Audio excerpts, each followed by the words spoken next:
NFL etc 236, segunda-feira, 21 de julho de 2025.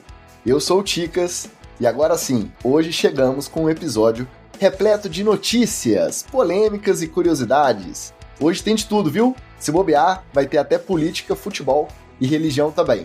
Tudo aquilo que você ouve por aí que não se discute, aqui a gente mata no peito e solta o verbo, sem medo do cancelamento e de criar inimizades também. Vamos ver se até o final desse episódio estaremos nós três ainda aqui, unidos e amigos. Porque eu vou te contar que hoje eu acordei com uma vontade de debate. Hoje não vai faltar réplica nem tréplica aqui. Viu, olha? Você como nosso jornalista de ofício, você deve ficar muito satisfeito, assim como o nosso pauteiro, quando você abre aí a pauta pré-programa e você vê que tá recheada, tem de tudo, tá completa, tá repleta. Disso tudo aí que você já viu, tudo que você já visualizou pro episódio de hoje, o que você mais gosta de debater? Qual o seu quadro, qual o seu tópico preferido aqui no NFL etc? Fala, Ticas, fala galera ligada no NFL etc. Pauta quente, Ticas? Tá cheio pauta de pauta quente, então aqui. beleza. Pauta quente tá ótimo, aqui tá fervendo. Mas de tudo aqui que eu gosto mesmo de debater, graças a Deus, dessa semana, que é uma das primeiras que tem gente reunida, indo pra CT e tal, não tem nenhuma confusãozinha bacana do seu Tyreek Hill. Então, por enquanto, o meu tópico favorito não está dentro do programa. Mas o quadro favorito, obviamente, é o TD ou Fumble, que você nunca deixa ficar monótono, né, Tico? Você é sempre do contra, então... Hoje ele está de volta. Ele andou sumido aí por conta de resenha etc e por conta de que papinho, mas hoje ele voltou. E ó, falou em lacração e em caça-clique, eu tenho que chamar ele, o nosso único integrante, que não é jornalista de formação, mas que vem sendo conhecido aí pela internet afora, vem sendo chamado ou acusado por aí de Mauro César Pereira da NFL. Sempre com as verdades que precisam ser ditas, doam a quem doer. Nosso profundo conhecedor das profundezas da mente humana e agora também o nosso alvo preferencial dos Burrow Minions. Conhece essa galera, os Burrow Minions? Pois é.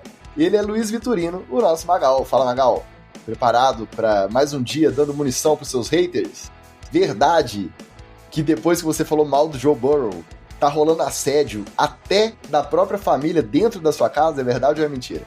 Fala, meus amigos do NFL, etc. Ticas, eu estou preocupadíssimo com essa situação. Eu não consigo nem expressar assim, o quanto que eu estou perdendo noites de sono, Refucedido? Sabe? Tô assim, nossa, com o coração apertado, sabe? Uma angústia, uma coisa... Eu não sei, Tica, eu não sei o que eu vou fazer. Vamos ver no episódio de hoje, né? Se eu vou dar mais munição, se eu vou amenizar, se eu vou fazer como certas pessoas por aí que gostam de botar lenha na fogueira e depois se encagalham e voltam atrás. Vamos ver como é que eu tô hoje. Para você que está só ouvindo o editado e não está acompanhando a live, o Magal, já que fizemos referência ao Joe Burrow, ele deu uma de Joe Burrow, pegou a sua taça refinada de vinho e, com o dedinho, mindinho em riste, obviamente, tomou um gole enquanto se expressava em relação à preocupação com o tanto de haters que ele angariou aí essa última semana. Mas é isso, toma cuidado, tá? Porque uma hora eles descobrem seu endereço. Pelo que eu andei lendo dos comentários ali do seu corte, tem uma galera ali que tá bem nervosa com você, viu? Faça parte você também e ajude este projeto a continuar acontecendo. Venha para o NFL etc diretoria através do apoia.se/NFL etc. Estamos em busca de fechar a 5ª divisão do nosso Fantasy. Você tem até meados de agosto para poder se inscrever e participar do nosso Fantasy maravilhoso, que ao contrário da NFL e dos Fantasies americanos, obviamente o nosso Fantasy tem o quê? Tem promoção e rebaixamento, porque aqui é Brasil. Então são 4 divisões confirmadas. Se tivermos a 5ª, ficou entre os 2 primeiros, você sobe. Entre os 2 últimos, você desce. Já temos amigos aí, apoiadores, que são duplamente rebaixados já. Começaram na A, já estão na Série C. E por aí vai. Então faça parte. Melhor lugar para jogar Fantasy é o NFL etc diretoria. Apoia.se/NFL etc. Faixa Patrick Mahomes, você participa também. Mande o seu comentário, sua pergunta ou sugestão durante a gravação desse episódio ali na hora. Se mandar depois, lemos no episódio que vem. Através da chave Pix NFL etc podcast@gmail.com. É o nosso Pixetra, uma forma de você apoiar sem se comprometer aí com o financiamento coletivo mês a mês. Paga uma gelada pra gente, que está aqui toda semana, ajudando a esclarecer os meandros, os bastidores da NFL para você, beleza? E hoje faremos esse serviço com o quê? Com o formato tradicional, está de volta. Então vamos de headlines, treta na TL e TD ou Fumble.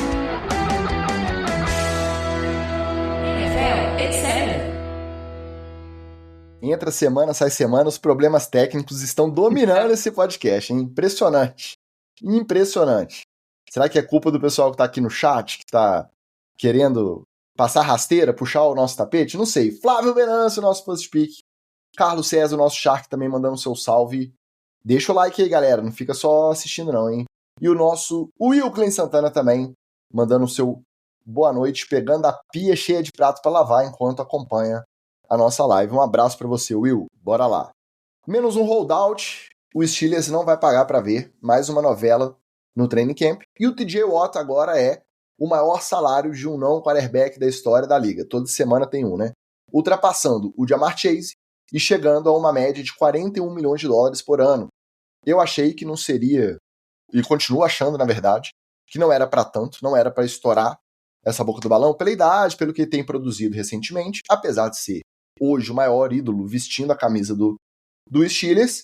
E lembrando que esse já é o terceiro contrato e que ele termina essa próxima temporada com 31 aninhos muito bem vividos, dando muita capacetada por aí.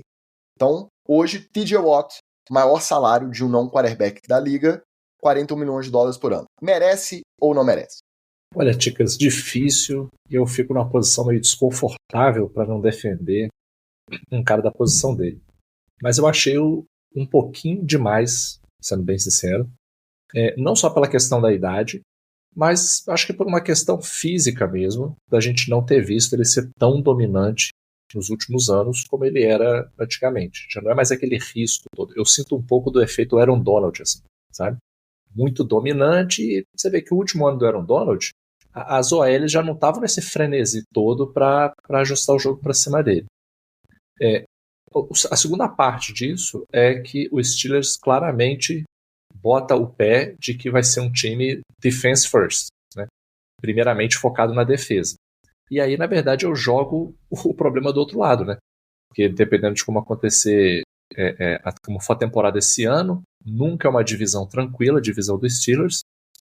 No ano que vem, eles vão precisar investir forte no ataque, né? E isso considerando que o TJ Watt faça valer o contrato dele. Acho que é um cara que merece uma extensão, mas não sei se merece esse valor enorme assim não, entendeu? Fiquei um pouco assim, entendo pagar esse contrato para ele, mas eu também acho que se eu fosse o GM dos Steelers, eu não deixaria ele ir para mercado, entendeu? Eu ia preferir deixar ele aqui dentro de casa. Mas, até porque gastou, a gente fica falando, né, Magal? Nossa, será que era para tanto? Será que não era para ficar ali na faixa dos 37, 38? Já que o Myles Garrett, que é realmente a referência, continua produzindo, tá aí com 40,250 mais ou menos por ano. Cara, aí também são 4 milhões de diferença por ano. Na big picture, no cenário geral da questão contratual, não faz tanta diferença assim, né? É só que pesa, pelo histórico recente, você pensar que ele se candidatou nessa renovação ao maior salário da liga, passou o Ja'Marr Chase e passou bastante o Myles Garrett. Fica parecendo que tá meio estranho. Mas se você botar na ponta do lápis 3, 4 milhões, não é tão relevante assim, né? Pra mim né? Não. Pra ele é que não. Acabou que a renovação do TJ Watt caiu na taxa do maluco, né? Não é na taxa do Trump, na caixa do doido que eles trouxeram. Para entregar a bola pro ataque, ele precisa produzir. Então você tem que ter um cara que é referência na defesa para poder se entregar a bola pro doido lá, ó. O maluco que vai comandar o ataque. O doidão pelado no tanque sensorial. Então, por ser a referência do vestiário, por ser o cara que vai ter que implementar, aliás, vai ter que defender a cultura do time, porque se o Gandalf das Areias vier aí com a piração total para cima do vestiário lá, é ele que vai ter que dar a dura. Então, jogou na bola de segurança. Agora, ele encarece o mercado, certamente, porque aí, de novo, não tá novo, teve uma sequência de lesões nas últimas 2 temporadas e o Micah Parsons passa a ficar mais caro, o Trey Hendrickson também não renovou ainda. Então vamos ver se aquilo que eu estava prevendo no grupo, se você acompanha o grupo do NFL, etc., vai lá no Apoia-se, assina só para acompanhar as minhas pequenas observações, porque nessa última semana aí a gente teve que aguentar o pessoal falando que pagar o wide receiver 3 é a mesma coisa que pagar o wide receiver 1. Isso estoura o mercado, cara. E aí, isso aí, pra vocês não é problema. Pra time que joga bola, tem dinheiro. Mas pro meu Miami é problema, pô. Eu vou ficar pagando os caras pra ficar de férias lá em Miami, mais dinheiro ainda do que já paga. Aí eu fico com pena do seu Ross. Esse título vai durar pouco. O TJ Watt não vai ser o não quarterback com o maior salário da história da liga, porque em breve veremos o Micah Parsons ultrapassar, obviamente. Micah Parsons, que tudo indica que vai se apresentar para o training camp, participar das reuniões, puxar um ferrinho, mas não vai para campo e não tem que ir mesmo, porque ele não pode correr o risco desse ano, já com a renovação aí batendo na porta, ele se machucar seriamente. Então, muito provavelmente, o Micah Parsons vai bater só para ultrapassar 42, 43, 44 e vai ser o novo recordista de salário de um não quarterback. De onde é que vem esse cap? Como diz o nosso Rushing aqui, vai sobrar pro Cowboys e pro Bengals. Mas pro Trey Hendrickson, o patamar é diferente. O degrau é muito maior. Lógico que pode ficar mais caro, porque esses contratos, sempre que são renovados, o agente usa como argumento para poder pedir mais pro seu próprio jogador. Mas o Trey Hendrickson, ele tá em outro patamar. Ele tá uns bons degraus abaixo, tanto de TJ Watt, quanto de Myles Garrett, quanto de Micah Parsons. Então, ele, se chegar ali nos 30, ele pode lamber os beiços e topar, porque até agora não assinou. Tá indo pro holdout de fato. O Bengals não parece que vai flexibilizar isso aí. Vai chegar uma hora que ele vai ter que... Ele não vai perder o ano, né? Então vai chegar uma hora que ele vai ter que topar uma proposta e muito provavelmente vai ser na faixa de 30 e poucos. O Micah Parsons tem direito de pedir porque a defesa inteira do Cowboys é ele. Agora o Trey Hendrickson não tem essa vantagem contra o Bengals, que já é mão de vaca por natureza. Pois é. Também na área o nosso Guilherme Farias e o Rafael Viana falando que o Wally tá maluco na questão do Jennings. Tá maluco, eu também já discordei dele aqui e no NFL de diretoria, mas isso é coisa só para os apoiadores. Quem quiser acompanhar essa discussão ferrenha, tem que ir lá. Paga o quinzão pra gente mês a mês e participa do NFL, etc. diretoria. E sabe por que não é errado esses caras brigarem e holdout e exigirem melhores salários? Porque de um ano para outro, olha o que pode acontecer. Quem aceitou uma baita redução salarial aí de um ano para o outro. Von Miller, ele foi dispensado lá no Bills num ano de contrato que previa 17 milhões de salário.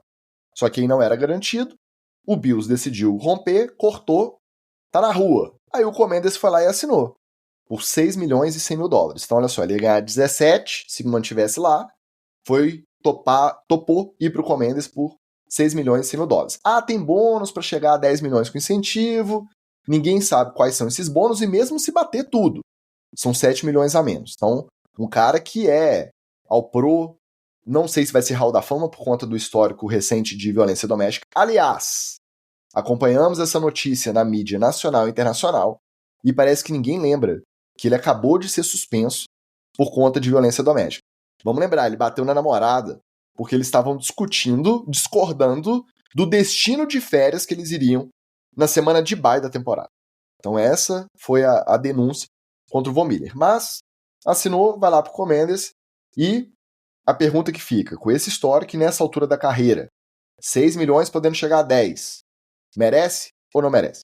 Não, merecer não merece, né? Merecer ser suspenso e tá fora da liga, né? Pelo que ele fez recentemente. Mas é aquilo, né? É um bom trabalho de construção de colchão reputacional, Ticas. Eu sempre falo aqui. O Von Miller sempre foi ligado à imagem de intelectualidade, a um linebacker que pensa, um cara que lê o jogo e que não só joga futebol americano, consegue dar uma entrevista falando 6 frases sem se perder. Então, ele criou esse colchão primeiro e aí, depois, cometeu a mesma maluquice que cometem esses caras que são criados para serem os alecrins dourados, as joiazinhas da vida, os super campeões, que não pode ser contrariado. Vai para onde a mulher quer, meu querido. É assim, a regra é clara, não existe. Vai férias, feriado, você vai para onde sua mulher quer. Se ela virar pra você e falar assim, decide você, aí você também não deixa de ser otário e decide você. Mas primeiro é onde ela quer, pô. E aí ele teve essa altercação, como diria a polícia militar, e acabou agredindo a namorada, fato pelo qual ele devia ter sido suspenso mais jogos, tá fora da liga e ter sido, pelo menos, passado num daqueles cursos que a gente tem que fazer aqui no Brasil, que não existe nos Estados Unidos, por exemplo, de reeducação, de ressocialização. Mas, como é uma redução tão grande de salário, acho que até o Comendes pagou bem. Lembrando que ele foi mais um do famoso clássico de que, quando surgiu a denúncia, ele já começou dizendo que era tudo mentira. Aí depois foi lá e, não, realmente não era mentira não. E aí, o cara mentiu em rede nacional. Acontece, né? Criando, né? Os meninos são danados, né? Ficou nessa categoria aí. Eu confesso que eu era muito fã do Von Miller, mas depois dessa aí, meio que perdeu o brilho. Não acho que ele já tá também... Eu acho que ele é um caso pior até do que o TJ Watt. Eu acho que o cavalo dele era mais alto e por isso a queda foi mais grave, assim, né?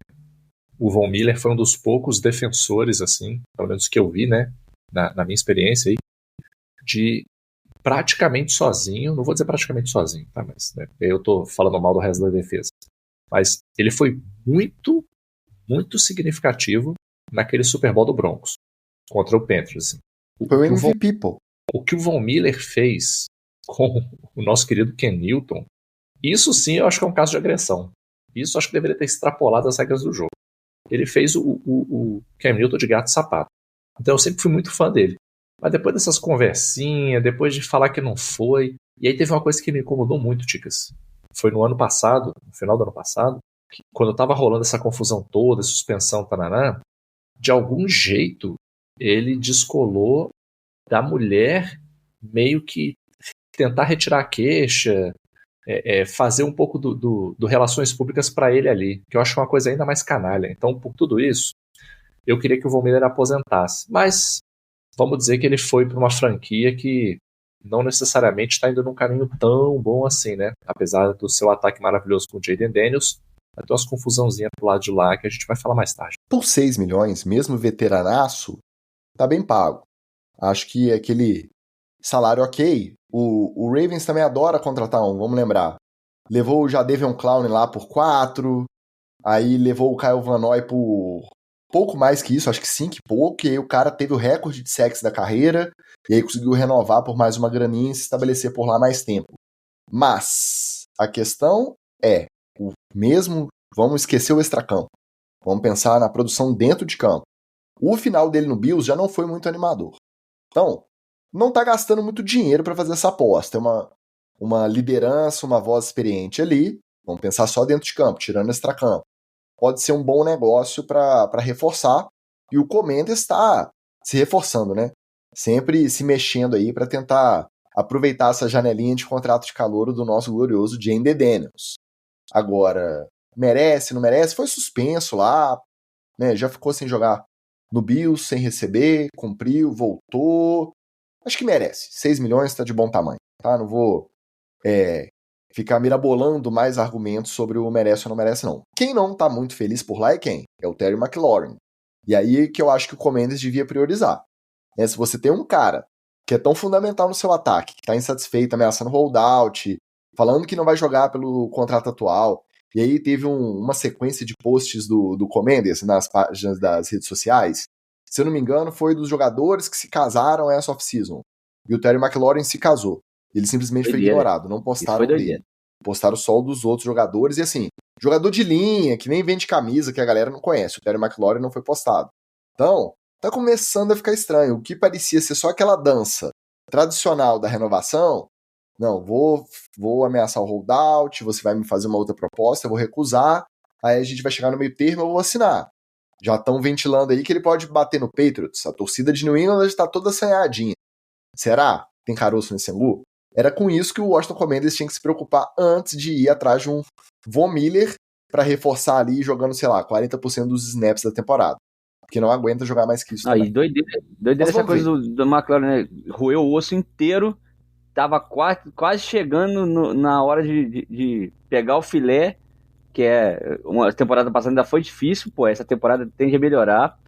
E se ele sair, o Commanders realmente tem uma baixa muito grande, porque ele é o confiável. Para ele, dá para pagar o que ele quiser.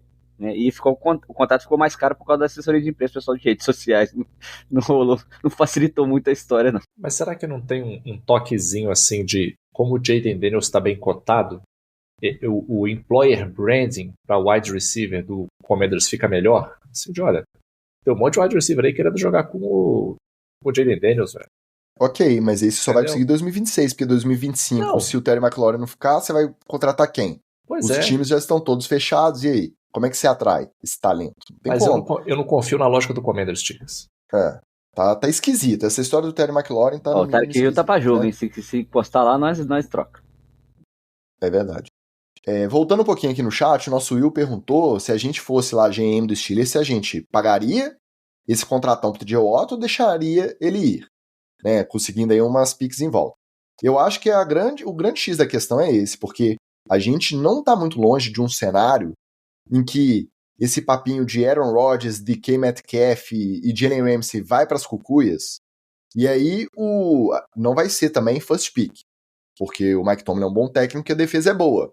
Mas aí o pior dos cenários, você vai chegar até o final da temporada disputando uma vaguinha de playoff, ou você vai beliscar uma vaguinha de wildcard para ser eliminado, você não vai ter uma escolha alta, o Aaron Rodgers vai aposentar, você vai ter um monte de contrato caro para bancar, que o DK Metcalf vai ganhar muito, o TJ Watt vai ganhar muito, e você não tem quarterback para o ano que vem. Aí, meu amigo, a gente está pensando num cenário que não é muito impossível de uma implosão de verdade nesse time aí, ir para um rebuild pesado e ter que se mexer de um jeito que a gente não está acostumado a ver o Steelers se mexer, tá? E pode dar certo? Pode, mas o dar certo para eles é o quê? Ganhar 2 jogos de playoff, sendo que tem 17 anos que não ganha nenhum? Qual que é o critério? Então, não sei se eu pagaria, não. É claro que é o ídolo, é o cara que é a cara da franquia, a identidade da franquia, mas como é que você paga um negócio desse sem ter certeza do que você vai conseguir realizar em campo? Você não está pensando em médio e longo prazo, você está pensando só no atual. A conferir o que vai dar esse futuro próximo do Pittsburgh Steelers. Obviamente, como torcedor do Ravens, eu fico muito triste com uma notícia dessas, né? Seja ela Ô, Ticas, e vai vendo aí como é que a demora na escolha do Rodgers, na decisão do Rodgers, já avacalhou com os Steelers. Porque se você faz essa escolha perto do draft, você consegue negociar pelo TJ Watt várias picks e sobe no draft e vai fazendo a sua escolha. Barateia o rosto em geral, e aí aí o outro ficou lá no tanque sensorial pelado no escuro e não tomou decisão. Aí a gente só pode dizer que estão tendo também um pouquinho do que eles merecem por ter caído no papinho do senhor Aaron Rodgers, né? Também na área aqui o nosso glorioso Ulisses, Vitor Leme, Fabiano Bispo, Carlitos Miller, Flávio Escolástico, Anderson Elbrau. Aí, tá lembrando do corte de cabelo do Von Miller, do triângulo ridículo, né? O corte de cabelo do calvo, místico e criminoso, é verdade. Fernando Pedrotti, e é isso. Que o Rushing postou muita coisa aqui, eu não consigo ler a tempo, não. Vamos lá. Mais renovação de defensive end, esse, obviamente, um patamar abaixo. Quem também garantiu a sua grana no próximo contrato foi o George Karlaftis, do Chiefs. Vai para o seu último ano do contrato de calouro renovado por mais 4 e até 93 milhões de dólares com incentivos. Médiazinha de 23 milhões, 250 mil dólares por ano. Anteriormente na semana, o Chiefs já tinha renovado o guard Trey Smith, bom jogador também. Derrubou a tag, estava previsto de ganhar aí perto de 24 milhões, já que a tag dos OLs ela é toda calculada junto. Então, não importa se o cara é guard, na média salarial, conta o left tackle top da liga também. Isso joga a média da OL para cima. Ele ia ganhar lá 24 milhões e pouco, se eu não me engano. Já renovou por mais tempo, um contrato muito parecido com o do Karlaftis, por coincidência, né? 4 anos e 94 milhões de dólares, sendo que ele já não tem mais esse último ano de contrato de calor. Então, hoje o Trey Smith é o guarde mais bem pago da liga. E o George Karlaftis é aquele segundo escalão de defensive end ali. Merecem ou não merecem? Esses aí eu acho que merecem. Sinceramente, pode ser uma análise totalmente enviesada, mas eu gosto do Karlaftis, do jeito dele de jogar. Sei que ele é segundo escalão, mas eu gosto dele. E o Trey Smith, pra mim, eu acho que ele é meio hors-concurso, assim. É muito difícil você não gostar do Trey Smith. Eu acho que você não entende direito o que o OL faz, se você não gosta dele, sinceramente. E com um diferencial aí, né, Ticas? No Chiefs é muito mais fácil negociar as coisas, né? Quem que não quer jogar pro Chiefs? Quem que não quer estar lá no roster com o Patrick Mahomes, com o Andy Reid? Quem que não quer? Todo mundo quer, né? Então, é muito mais fácil. É aquele negócio que acontece, inclusive, no mercado, Chiefs. Inclusive, fica a dica para você aí, tá jovem. As empresas que são muito chiques, famosas, têm nome, muitas vezes elas pagam salários na média do mercado ou abaixo, tá, jovem? Por quê? Porque ela já tem um nome. Aí você quer trabalhar lá na empresa grande, ela paga média do mercado ou abaixo. Por quê? Porque todo mundo quer trabalhar lá. E aí as empresas, por exemplo, vou citar um caso aqui que é mais antigo. Empresa de cigarro, na época que eu comecei a trabalhar, tinham os melhores pacotes de remuneração. Benefício, bônus, plano de saúde top, escambau, que você quiser imaginar. Por quê? Porque ninguém queria trabalhar para a empresa de cigarro, né? E aí tem que aumentar o din-din, tem que aumentar o cascalho. Então o Chiefs se aproveita aí desse employer branding pesado que eles têm aí forte para conseguir fazer boas negociações. Mas esses aí eu dou o selo Magal de merece. É importante para o Chiefs, na verdade, manter e até reforçar a linha defensiva deles, né? Que é o grande calcanhar de Aquiles do Chiefs nessa última temporada, foi a pressão nos outros quarterbacks, né? O ataque até roda e há muito tempo também garantido no talento do Mahomes, mas a defesa do Chiefs deu uma caída, principalmente pressionando os quarterbacks. Agora, é aquilo, né? Tem que pagar, tem que ser, mesmo que seja alguém de primeira rotação, segunda rotação ali, tem que manter, e aí era buscar no mercado alguém para reforçar. Eles draftaram o DL, draftaram o OL também, e quanto ao Trey Smith, cara, é só você olhar as corridas do Pachecão atrás dele para você ver o quanto que ele abre de espaço, então não precisa nem ficar muito tempo para poder conversar e renovar com ele. Vou juntar o que o Magal disse com o comentário do nosso Rushing aqui. O Karlaftis cresce demais nos playoffs. Eu não sei se é também porque o nome é diferente e fica mais marcado, eu que não sou assistidor de tape, então eu tô sempre lembrando dele destruindo uma jogada, ele tá sempre fazendo alguma diferença ali, não é aquele cara também que estoura, que aparece, ele não é midiático iguais aos outros defensive ends de primeira prateleira, mas parece ser um cara muito útil. E, guarde é muito mais difícil da gente avaliar assistindo sem ter, aquele estudo, sem querer se dedicar para assistir tape.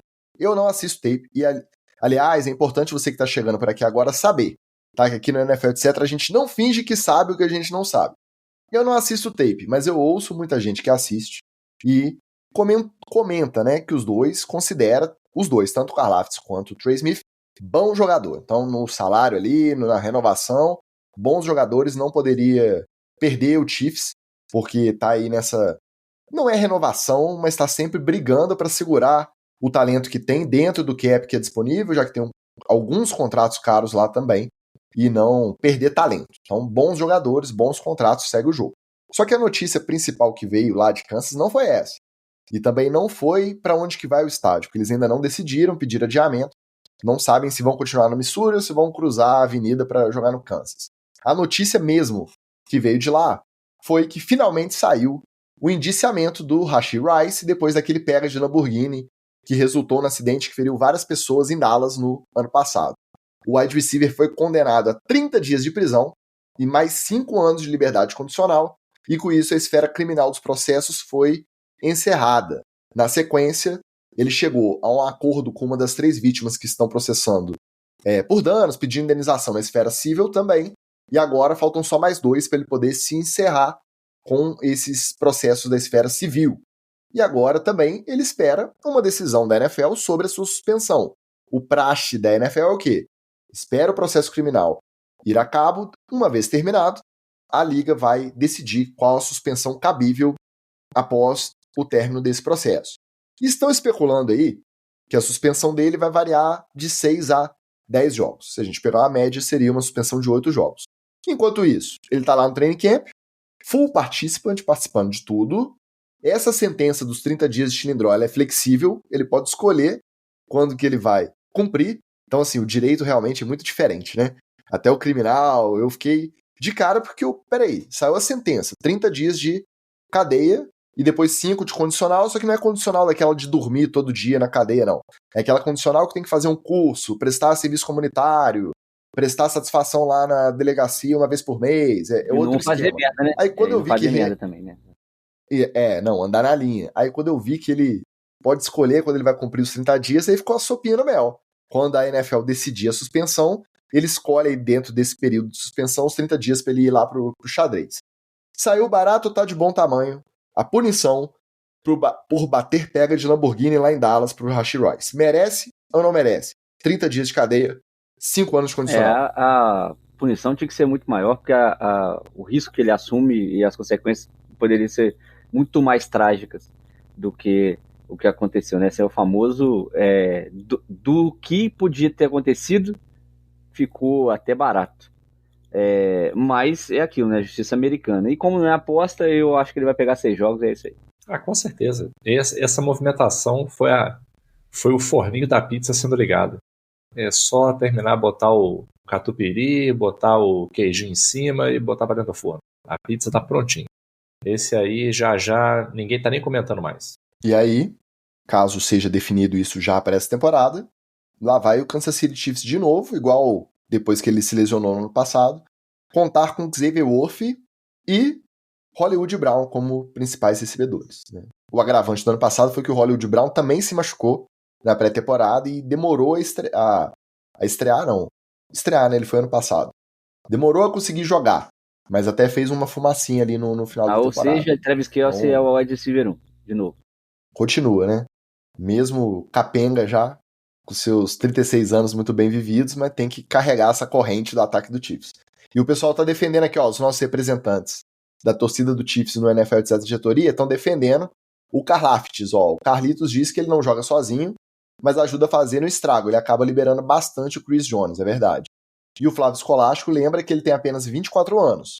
Então tá indo pro último ano do contrato de calouro, né, que é a opção de 5º ano, e ainda tem a renovação. Então tem, além de ser talentoso, tá muito jovem já no final de contrato, vai render ainda, vai produzir a expectativa, né?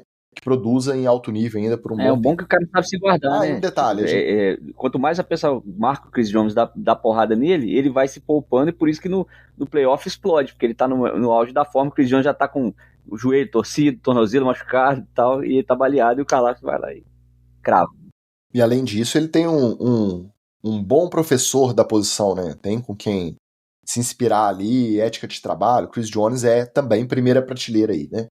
E um outro aí relacionado a uma possível suspensão, vamos lembrar, o Jordan Addison foi pego dormindo no volante numa freeway, lembra? Também no começo do ano passado. Parou o carro, né? Parou o carro. Pelo menos parou o carro. Pelo menos não foi bater pega. Mas aí, e não foi a primeira vez, eu acho. Ele já tinha sido pego antes também. Aí eu não sei se ele foi parado pela polícia e estava sob influência. Ele decidiu aceitar um acordo, não deixar o processo ir até o final para virar indiciamento.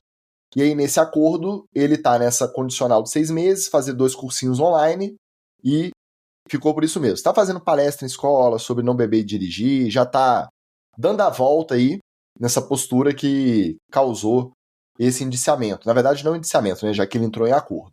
E para ele, agora que o processo foi encerrado nesse acordo, o pessoal especula que ele deve pegar aqueles tradicionais 3 joguinhos de suspensão. Vamos ver se essa notícia vem. Continuando na pauta renovações. Semana passada a gente comentou da renovação do Garrett Wilson e que o holofote teria se virado lá no Jets para o Sauce Gardner, que é da mesma turma. Os dois foram o rookie do ano, cada um da sua unidade. E, dito e feito, o cornerback agora também garantiu a sua bolsa de dinheiro com uma renovação para 4 anos e 120,4 milhões de dólares, dos quais 60 milhões são garantidos. Então, se a gente pegar a média anual dessa extensão, o Sauce Gardner, cuja just eu trajo orgulhosamente aqui nessa live hoje, tá, em homenagem à bolsa de dinheiro do nosso glorioso Sauce Gardner, ele passa a ser o maior salário de um cornerback da liga. Embora o Derek Stingley continua na frente contando a média total junto do contrato de calouro e as garantias. Nesses 2 pontos, o contrato do Derek Stingley é melhor. Já na média anual geral só da renovação, o Sauce Gardner é o cornerback mais bem pago da liga. Merece ou não merece? Ticas, não sei. Não sei. Sinceramente. E aí, vou ser sincero, tá? Como você mesmo falou aqui a gente não fala fingindo que sabe, não. mas eu tenho a sensação que vai ser aqueles casos que o cara recebe a grana e começa a jogar mal. Não tô querendo zicar ninguém não, tá? É só da minha orelha aqui, tá? Lembrando que eu ziquei o Chiefs vários anos e ano passado eu acertei, tá? Então, em geral, eu acerto. Eu posso demorar, mas eu acerto, tá? Mas eu não sei. Eu tô sentindo um cheirinho de que vai bustar de uma hora para outra, assim. Entendeu? Como a gente já viu acontecer em outros casos aqui. Mas eu não sei, tá? Pensando do ponto de vista racional, merece.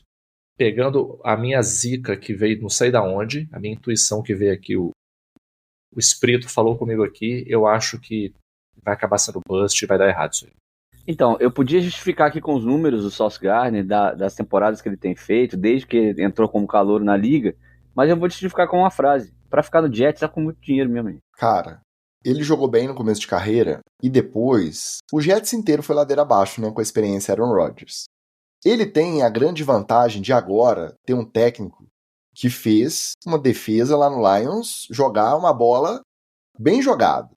Pensando no cornerback de primeira prateleira, o Aaron Glenn, e ainda é identificado com a franquia, porque foi draftado e jogou no Jets na década de 90, então ele tá com a faca e o queijo na mão. É o melhor cenário possível, acredita-se nesse talento. O Aaron Glenn, a gente acredita que saiba identificar talento e que essa renovação também não passe batida só pelo GM e não passe pelo dedo dele. Então, o cenário é muito favorável para o Sauce Gardner e eu boto fé de que ele vai realmente voltar a jogar igual ele jogou no ano de calor e depois não conseguiu repetir, né, naquela produção de realmente ser dominante e depois ele não conseguiu ser mais. Eu tô confiando e tô apostando.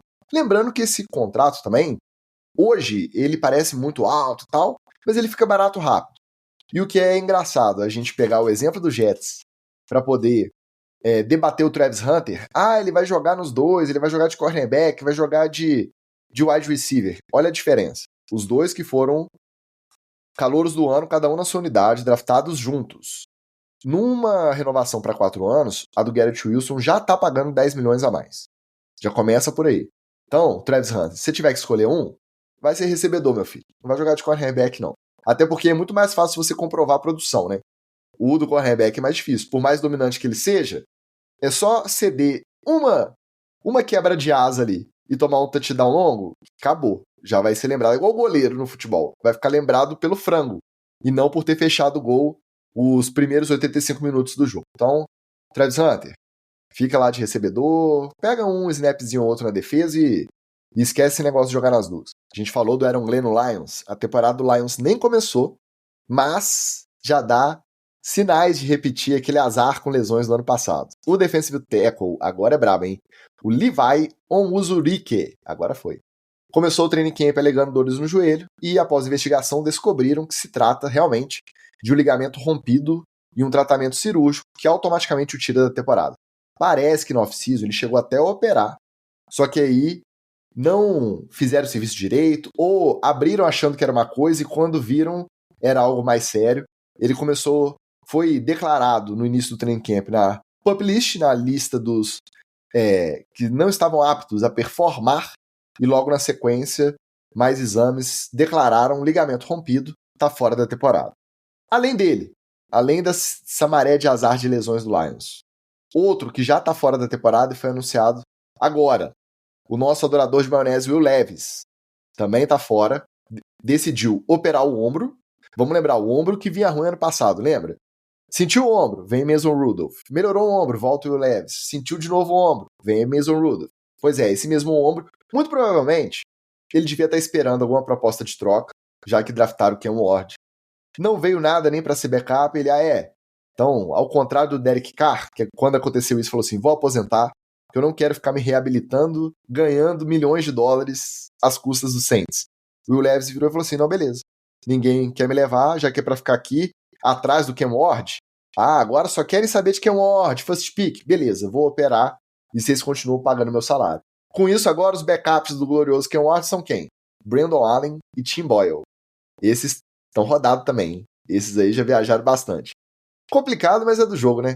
No caso do Will Levis foi claro, né, isso. Porque, obviamente, ele ia ser backup depois do draft. E aí, não tinha por que ele não decidir, por exemplo, imediatamente operar, né? Então ele aguardou a troca, mas obviamente ninguém foi atrás do Will Levis, até porque a galera sabe do histórico dele. Pô, você vai atrás de um backup que vai ficar com reabilitação de um ombro? Não tem como, né, meu querido? A não ser que você queira testar o seu departamento de médico, de fisioterapia. Então vamos ver se vocês são bons mesmo de verdade. Isso posto, provavelmente Miami poderia fazer uma proposta. Mas essa decisão do Will Levis é boa porque ele é um cara novo. Então, e segundo consta, assim, pelo que a gente viu, até tem um jogo bacana para poder ser pelo menos um dos 60 quarterbacks que agora é 90, né? Porque são 3 por time. Um dos 94, 100 aí que ficam nesse radar da NFL. Então ele ainda tem um caminho que ele é novo. Provavelmente ele consegue se recuperar, se não for nada muito mais grave, porque o ombro é complicado, é delicado e complicado de recuperar, mas faz o certo. Agora, é impressionante essa cena do Lions com lesão, cara. Vamos ver mais uma temporada do Lions que vai ficar aí, ó, primeiro já dançou, já foi um. Aí agora, do meio pra frente da temporada.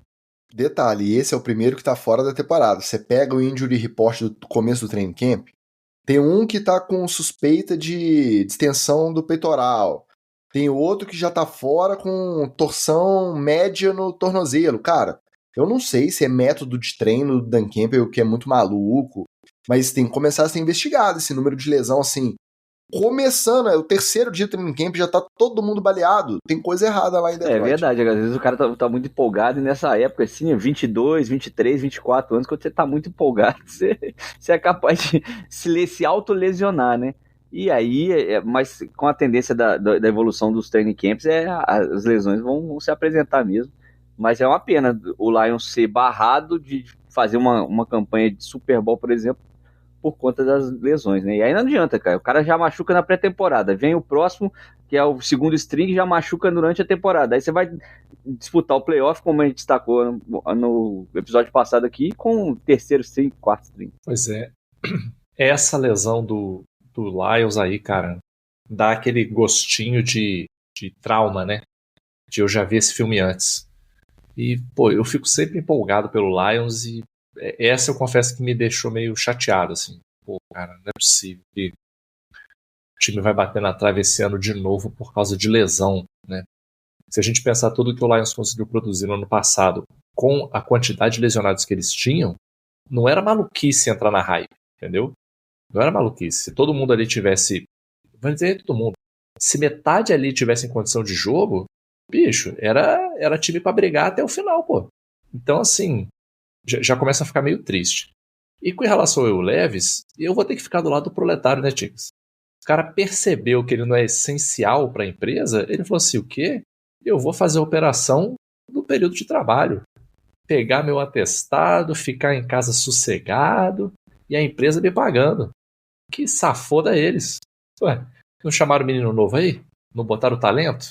Não fizeram o programa trainee aí? Agora chegou o rapaz aí, o recém-formado? Então, bota o recém-formado para ralar, meu filho. Eu vou cuidar do meu ombro aqui. Tá certo. E lembrando, né, Ticas? Tem muito tempo que a gente não fala isso aqui. A famosa curva normal, né? A maioria dos QBs vai ser mediano, pô. Estatisticamente falando. Então, de repente o Will Levis olhou para a própria carreira e falou assim, cara, eu tô aqui na meiuca.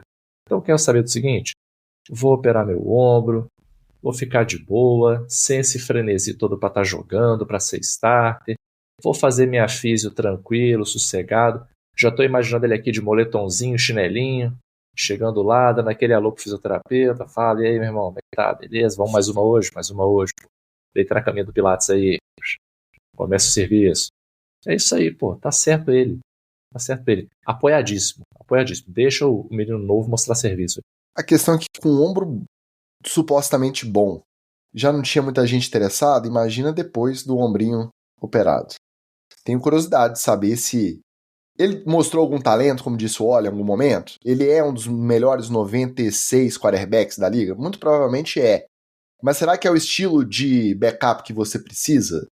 Esse cara que é o gunslinger total, loucura e sai de cabeça e tá já totalmente dominado com 2 defensores em cima e tenta lançar a bola e é interceptado e toma pick six, sei lá. Às vezes é uma redução de potência que ele precisa, Ticas, porque a maioria das bolas que ele errava pro cara que tava livre era overthrow, ele jogava por cima do cara. Então, às vezes, o ombro dele diminui um pouquinho a potência e ele acerta o cara. Vamos refazer esse motor aí pra tirar um pouco de HP dele, né? Pra ficar pior. Bota o mapa no 110 cavalos. Isso. Uma coisa que eu esqueci de comentar. Sabe qual que eu acho que pode ser uma causa aí dessas lesões do Lions? É essa linha de argumentação que o Wallace trouxe. É muita empolgação. Porque imagina você tá num training camp, você olha pro lado, tá o Dan Campbell. Pegada training camp. Você vai pra academia, você vai pro treino, você vai pro tackle com uma outra força de vontade. Agora imagina um cenário assim. Vamos pegar um time aqui qualquer, aleatório. Vamos dizer Cowboys, por exemplo. Você olha lá pra sideline, tá o Brian Schottenheimer com o Jerry Jones conversando sabe Deus o quê. Qual é a gana que você vai ter de fazer aquele extra na academia? De botar aquela anilha a mais na hora do supino? Safoda eles. Você vai lá, faz o seu, no miguezinho, bate cartão e vai embora pra casa. Pronto. Aí acaba não lesionando. Esse acúmulo de lesões lá, cara, tem que ter alguma coisa. Porque um ano, igual, teve um ano que o Ravens também, cada semana, até no training camp, cada jogo de pré-temporada era um jogador perdido pro resto da temporada. Tem que dar uma olhada, porque acontecer um ano e depois não acontecer mais, é do jogo, né, a aleatoriedade do esporte. Agora, você terminar um ano assim, começar o próximo já desse jeito, é no mínimo curioso, né? Tem que ser investigado. Aí um detalhe, a gente falou do Najee Harris e o foguete que estourou errado lá no 4 de julho, e que o agente postou que era uma lesão superficial, obviamente, se apresentou na última quarta-feira lá entre os veteranos do Chargers e não passou no exame físico, já está afastado. Eu não sei se ele está na PUP List, porque quem entra na PUP List já perde os 4 primeiros jogos da regular. Eu não sei se ele está na PUP List, mas eu sei que ele está na... eu acho que ele está só na lista de... como é que é o NFI? Que é No Football Injury, né? Lesão extra futebol. Aí é uma designação diferente, pode ser que ele volte ainda a tempo de estrear, mas parece que não era tão superficial assim o olhinho da criança com foguete. Lesão de piromaníaco, que chama, e ele agora é conhecido como Najee Kaoli. Com os dois, já não tava jogando grandes coisas no Steelers, imagina Caolho, né? Dá um alô pro Serjão Nogueira, Washington Ferreira, Rodrigo Felício, Bruno Demarque, um abraço para vocês. Terminando a nossa roletinha de headlines aqui, umas movimentações de menor impacto, mas que eu quero ouvir os comentários de vocês. Primeiro, o wide receiver Mike Williams, já que estamos falando de Chargers, decidiu se aposentar, depois de passar um ano dividido entre Jets e Steelers, voltou pro Chargers só para ver que não dá mais, né? Cansei, estou aposentado, pendurei minhas chuteiras.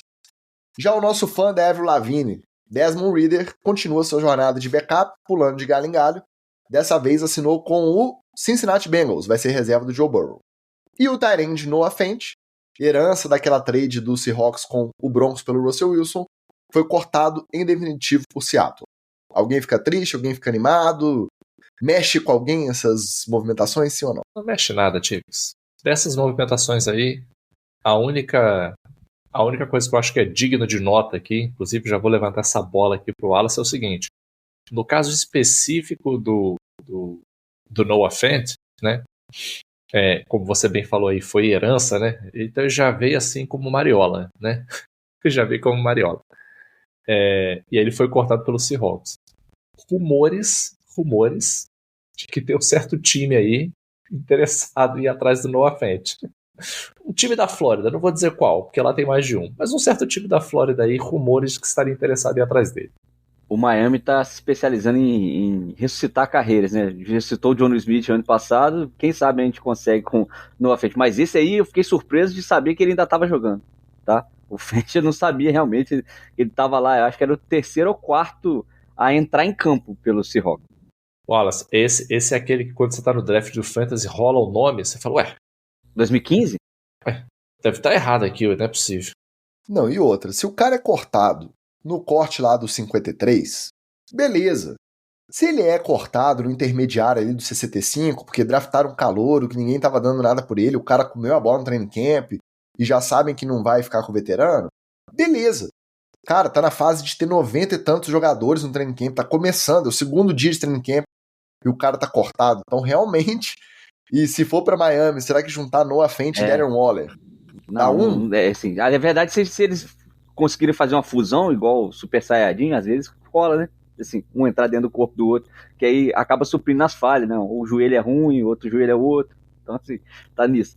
Mas, Mike Williams, eu fico realmente sentido da recuperação, da não recuperação dele depois das lesões, né, cara? Porque ele era um wide receiver que tinha uma grande velocidade e era dominante nessas bolas mais divididas, mas depois que ele machucou, acho que foi o tornozelo, que foi uma lesão que ele teve grave, acho que foi o tornozelo.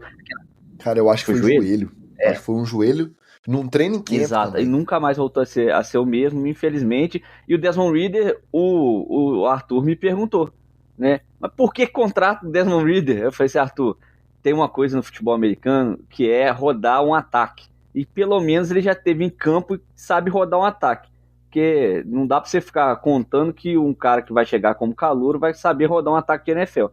Roda mal o Desmond Ridder? Roda mal. Mas pelo menos ele entra em campo e faz uns snaps aí se o Burrow machucar. Né? Se eu não me engano, eu não lembro de no Cardinals ele ter sido titular, mas eu acho que no Raiders, depois o Gardner Minshew machucou, ele chegou a ser titular, tirando aquela primeira passagem dele lá depois de draftado no Falcons, né? Então é isso, alguma experiência ele tem, deve ser um cara maneiro, né? Que tá rodando aí até hoje, ninguém abriu mão, ninguém dispensou. Aí você pensa, ano que vem, você precisa de um backup, você vai de Will Levis ou Desmond Ridder? Caraca, que escolha, hein? Complicado. Ainda bem que a gente não é GM. Bom, roletaço de notícia, né, cara? Bastante coisa aí no Headlines e contratações. E vem mais por aí, que é training camp rolando. Suspensões. Mas agora a gente vai pra nossa especialidade. Bora fazer fofoca. Treta na TL.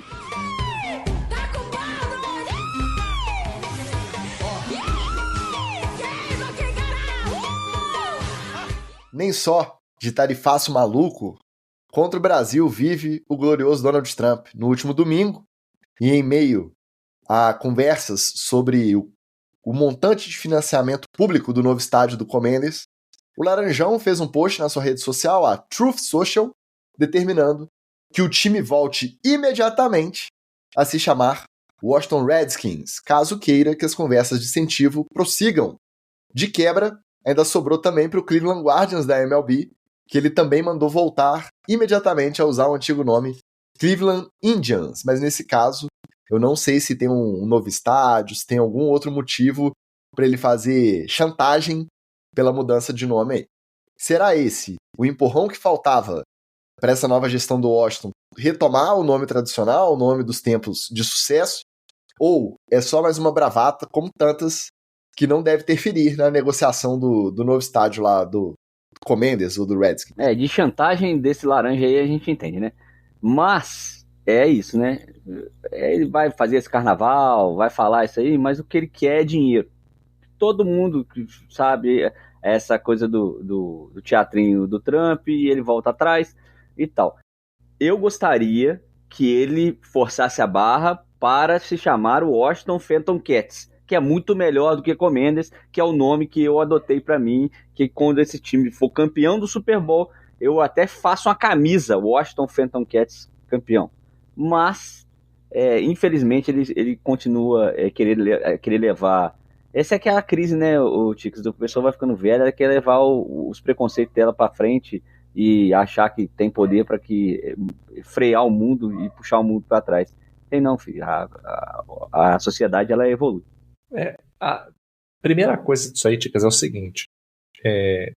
Não existe claramente, tá? Falando assim, no sentido estrito da coisa, não existe um mecanismo muito claro pelo qual o Trump poderia barrar esse tipo de movimento. Eu já começo por aí. Então, claramente, na própria fala dele, ele já está dizendo assim, eu vou mexer meus panos por trás dos bastidores. E pela frente dos bastidores não é uma situação tipo a Câmara e o Senado aprovaram uma coisa e o presidente, como é aqui no Brasil, né? E o presidente pode ir lá e vetar aquilo. Então, assim, o cara tem o veto na mão, ele pode vetar ou não. O Trump não tem esse poder claro e legitimado, né, oficial, para fazer isso. E aí todo mundo que discute seriamente o assunto está dizendo assim, que meios ele usaria para conseguir fazer isso, né? Assim, e o quão efetivos seriam esses meios. Mas para mim a questão nem é essa, tipo, para mim a questão é um pouco mais ampla. É o seguinte, gente, vamos aprender de uma vez por todas. Quando uma pessoa tipo o Trump, eu não estou falando só dele, porque a gente tem outros exemplos por aí, mas como agora já são 9h40, esses exemplos não podem mais estar nem na rua, né? Tem que estar em casa. Mas tem outros exemplos por aí que seguem a mesma lógica, que é o seguinte, quando a coisa começa a feder de um lado, você cria uma distração do outro, para as pessoas pararem de falar daquilo que está fedendo. E o que está fedendo e que o Trump está encagaçaralhado? O Epstein. Porque ele falou que ele não conhecia, que ele não era amigo, que ele não sabia nem quem era, e como o Trump não entende como a internet funciona, ele não entende que quando você fala assim, eu nunca vi essa pessoa, vão surgir fotos que você nem imaginava que foram tiradas e que alguém tinha guardado em algum lugar, de você do lado dessa pessoa. Então o Trump foi falar do Epstein, que não conhecia, pipocou foto dele com o Epstein em diversas fases da vida dele, em diversas situações diferentes, com papinhos de alta intimidade e alguns, inclusive, com modelos perto, meio que indicando que não era uma situação muito comportada, vamos dizer assim. Então, claramente, o que ele está fazendo, que é tática de diversos outros políticos e outras pessoas, é fazer um desvio de atenção. Ele não quer as pessoas falando do Epstein. Então ele vai falar do quê? O que eu vou fazer que vai chamar a atenção? Vou falar do Washington Commanders aqui. Da mesma forma como ele falou que ia anexar a Groenlândia, que ele ia invadir o Canadá, que ele ia chamar o Golfo do México de Golfo da América. Toda hora ele arruma. Aí, gente, vamos usar a cabeça um pouquinho. Quando você vê alguém, mesmo que você goste, tá? Fica no seu direito aí de gostar. Né? Recomendo uma visitinha no psicólogo, mas tudo bem. Fica no direito aí de você gostar se você quiser. Mas você tá vendo que a pessoa tá tentando um movimento de chamar a atenção para um lado, seja crítico e olhe para o outro lado, porque o que ela está querendo esconder é muito mais importante do que aquilo que ela está tentando evidenciar. Eu gostaria muito, talvez até tenha acontecido, que algum repórter esportivo aí, que estivesse no meio de uma coletiva e alguém falasse, não, mas e o Redskins e tal, levantasse a mão só e falasse assim, e o Epstein? Só isso. E o Epstein? Aí você veria a cara do Trump se entregando de... Entende? Então, gente, vamos usar a cabeça aí. Ó. Isso aí é só fogo de palha. Isso aí é só para chamar a atenção pro outro lado. Agora eu vou botar fogo nessa discussão aqui. Eu falei que hoje eu tô para Chicas debate. Goldschmidt. Hoje eu tô para réplicas e tréplicas aqui. Mandando um abraço pro nosso glorioso mestre Juliano Tagliati, que está na área também, junto na nossa live. Eu concordo com o Magal, que pode ser realmente uma cortina de fumaça, uma manobra dispersiva para qualquer outro problema do governo lá. Eu acho que se trava uma discussão muito ferrenha sobre o caso específico do Washington Redskins, que na época que foi banido, ele gerou uma comoção muito grande, e dependente dele ter uma repercussão tão grande assim, até nas próprias tribos nativo-americanas. E a gente aqui do Brasil, a gente tem que também ter um pouco da noção desse distanciamento, que às vezes a gente não tem nem repertório, nem arcabouço cultural para tomar nenhum dos lados. Por quê? Porque a gente é brasileiro, cara. Se fosse um time do nosso futebol do Brasileirão que fizesse menção a uma tribo Guarani Kaiowá, uma Tupi Guarani, ok, a gente ia poder, de repente, se posicionar melhor. Quando você está falando do Redskins, tem uma pancada de tribo nativa americana, que também era chamado disso, teoricamente, pejorativamente, que não considera que era pejorativamente. E outra, eu estava comentando, até assistindo alguma reprise de jogo ou alguma coisa que, cara, a identidade visual do Washington Redskins, fora o fato de que era a fase de sucesso do time, é uma coisa de doido. É muito bonito toda a identidade visual, as cores, a logo do cacique lá, pajé, não sei. Porra, muito maneiro. Era muito maneiro. Eu entendo quem tem essa nostalgia e o cara que tá alheio à discussão.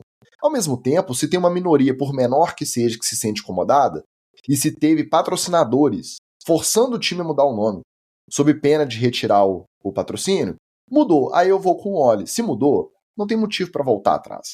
Só que, independente do motivo de ser manobra dispersiva ou cortina de fumaça, o Josh Harris já falou, não foi só uma vez, ou insinuou meio que nas entrelinhas, de que ele gostava do outro nome, quando ele chegou já era Commanders e tal. O Dan Quinn já chegou na primeira vez com a logo. Pô, não tinha o nome, mas estava com a logo antiga. Então, Eu acho que o sucesso recente, a final de conferência, o Jaden Daniels, são um complicador muito grande para você justificar uma volta a um passado glorioso. Porque você tem um presente e um futuro que pode ser de sucesso com o novo nome. O nome também não é nada de... É um nome que é muito menos marcante, né? O Commanders, os comandantes de Washington, pô, é muito pior que você for pensar na simbologia. Mas é questão de costume, é um nome que tem 2, 3 anos só, desde que deixou de ser o Washington Football Team genérico e virou o Washington Commanders. É tempo para se acostumar e essa nostalgia ela vai ficando mais distante e ela vai fazendo menos sentido. A questão para mim eu não duvido que mesmo que seja uma bravata do Trump, o Josh Harris use isso como um recurso para poder promover a mudança que ele já queria promover e agora ele tem a muleta para ele usar, tá? Mas que, independente de ideologia, é bonito mesmo. Eu entendo quem tem a nostalgia, porque não só pela história vitoriosa, mas também porque a identidade visual era muito maneira. Aí não adianta também, volta o nome com uma identidade visual renovada, e aí vai ficar pior até do que a do Commanders. Aí tem que jogar tudo fora e começar de novo. Eu acho a atual marca maior maneira. O W, só o W, né? Letra linda. Ó, continuando na parte tretas e políticas, depois de mais de 2 semanas da divulgação do relatório do processo de collusion, movida pela Associação de Jogadores, que comprovou lá que os chefes tanto da NFLPA quanto do sindicato estavam trabalhando em benefício próprio junto da NFL, ao invés de em prol do coletivo dos jogadores, né, da liga, a ESPN entrou na jogada, começou a fazer matérias investigativas e descobriu mais maracutaias. Maracutaias essas de fazer inveja até na nossa CBF, nos nossos times de futebol aqui, na cartolagem brasileira, viu? O diretor da NFLPA, o Lloyd Howell, por exemplo, acumulava um cargo de consultor num fundo privado de investimentos, que era um dos poucos fundos certificados pela NFL para compra de parcelas minoritárias dos times. Lembra que alguns times agora puderam abrir o capital, vender uma parcela para fundos de investimento? Então, o diretor da NFLPA, da Associação de Jogadores, era consultor de um desses fundos. Não bastasse isso, aí você pode pensar, é conflito de interesse, não é? Mas o fundo dele comprou alguma participação do time? Não. Mas aí tem mais. Essa aí é a mais séria, né? O conflito de interesse. Tem aquela mais malandra, aquela mais tradicional do malandro aí em cargo de chefia. Não bastasse esse conflito de interesse, foi comprovado também nessa matéria da ESPN que ele usou o cartão corporativo lá da NFLPA para pagar despesas particulares em noites que ele passou em strip clubs, em boates de strip, certamente regadas essas noites a muita bebida e diversão. E aí, na hora de pagar a conta, cartãozinho da NFLPA, da Associação de Jogadores, e pode passar aqui, passa no crédito, por favor. Aí não teve jeito, né? Depois da matéria, depois de mais de 2 semanas sem se mexer, tanto Lloyd Howell, pela NFLPA, quanto J.C. Tretter, pelo sindicato, renunciaram aos seus cargos de direção. Político é político e síndrome do pequeno poder é síndrome do pequeno poder em qualquer lugar, né? Olha, mais uma vez a estupidez humana demonstrando todo o seu potencial. Porque, olha, cara, como é que o maluco não acha? Porque assim, não é que ele é um cara completamente... O Lloyd Howell eu já não sei, né? Mas o J.C. Tretter não é um cara completamente desconhecido, entendeu? O cara já jogou na NFL, assim. Aí o cara vai pra boate de strip e eu duvido que ele não chegava lá botando banca de quem ele era, que eu sou o J.C. Tretter, pô, desce o uísque pras meninas, pô. Já fiz o J.C. Tretter ser carioca, né? Mas tudo bem. Mas beleza. Aí, em vez do seguinte, cara, amigão, você tem meios, não só financeiros, mas meios de conexões para fazer isso de maneira chavada, de maneira discreta. Você quer fazer um negócio desse? Pega um brother seu, faz uma baguncinha no sítio, faz um negocinho de chavado, entendeu? Para ninguém ficar sabendo. Até para você ter a desculpa de dizer assim, não, era uma festa de amigos, festa íntima, nada demais. Agora você vai lá pra boate de strip e fica botando dólar na calcinha. Cara, é de uma burrice assim, absurda. Eu acho bom. Eu acho bom quando o burro se lasca, que aí ele dá o recado pros outros, né? Assim, ó, se lascou. Mas você acha que os outros aprendem? Não aprendem. Porque eles falam assim, não é porque o cara fez errado, é porque ele fez mal feito. Mas eu não faço mal feito, eu faço bem feito. E aí, ticas, se até o sujeito que vai para um show do Coldplay e pensa assim, essas milhares de pessoas aqui, ninguém vai me filmar, né? Pô, então eu vou ficar abraçado com a minha amante aqui, feia pra danar, porque não vai dar nada. E se você é pego, amigo, isso é o universo te mostrando que qualquer um pode ser pego. Então, se você quer fazer essas coisas erradas aí, você tem que fazer direito, você tem que fazer bem feito, você tem que fazer escondidinho. Acho bem feito, tem que se lascar mesmo. O J.C. Tretter, desde dos 2 episódios pra trás aí que nós estamos falando dele, eu já tô com ele por aqui pelas tampas também. Então, bem feito, se lascou. O que é triste, Ticas, é que não dá nem pra dizer assim, não, mas quem vai entrar no lugar agora vai reformar e vai moralizar o negócio. Não, não vai. Vai entrar o próximo da fila que tava só esperando. Ou então a oposição que denunciou, né? Que geralmente é assim. A denúncia vem do cara que quer o lugar do maluco. Mas 2 coisas para observar nesses episódios, Chicos. Primeiro, se você tem alguma dúvida de por que a galera faz isso e vai em strip club, essas paradas assim, é para poder fazer o que o Epstein fazia com os empresários, cara. Chantagear a galera, ter uma filmagem de alguém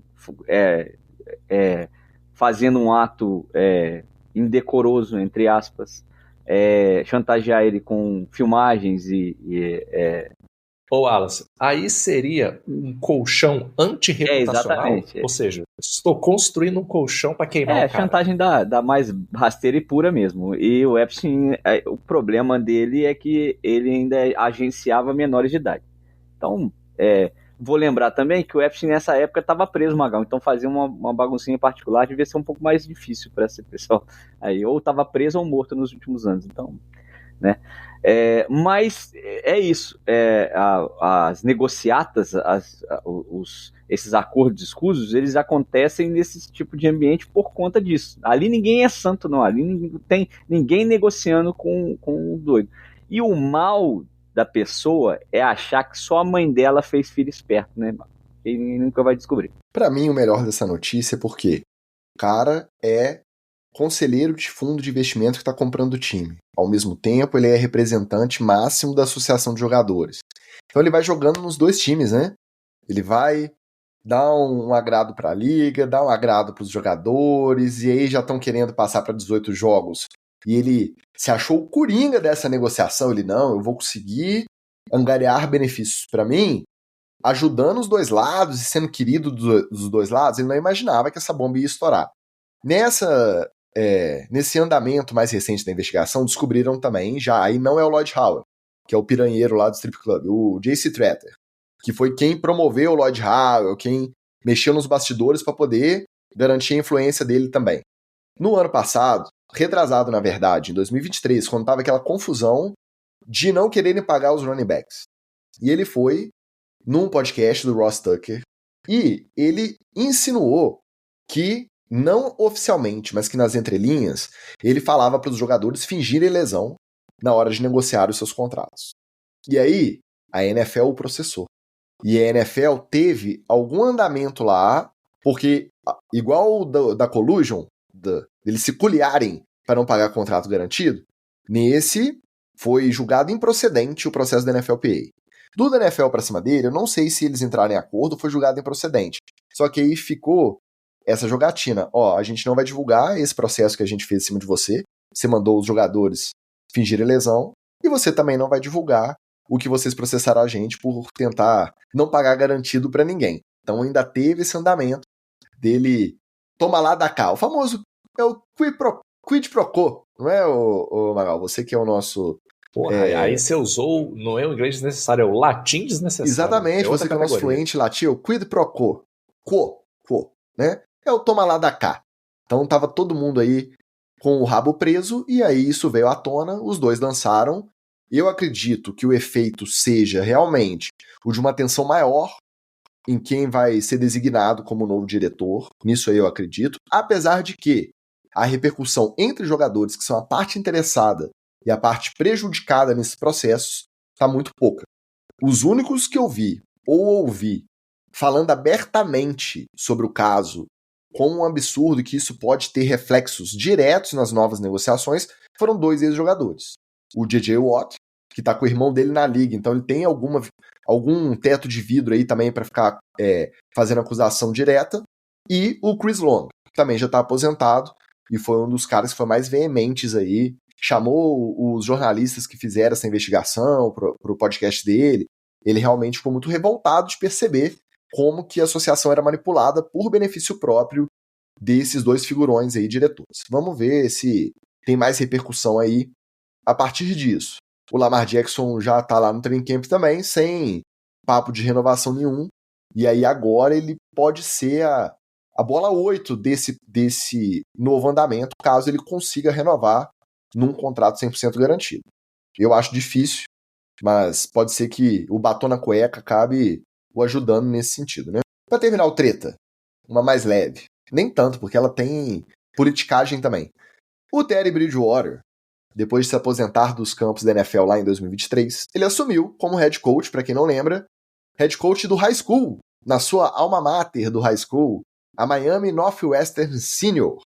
Foi campeão regional com o time e ainda desaposentou a tempo de ser o backup do Jared Goff no final da temporada regular e no jogo do divisional contra o Commanders pelo Lions.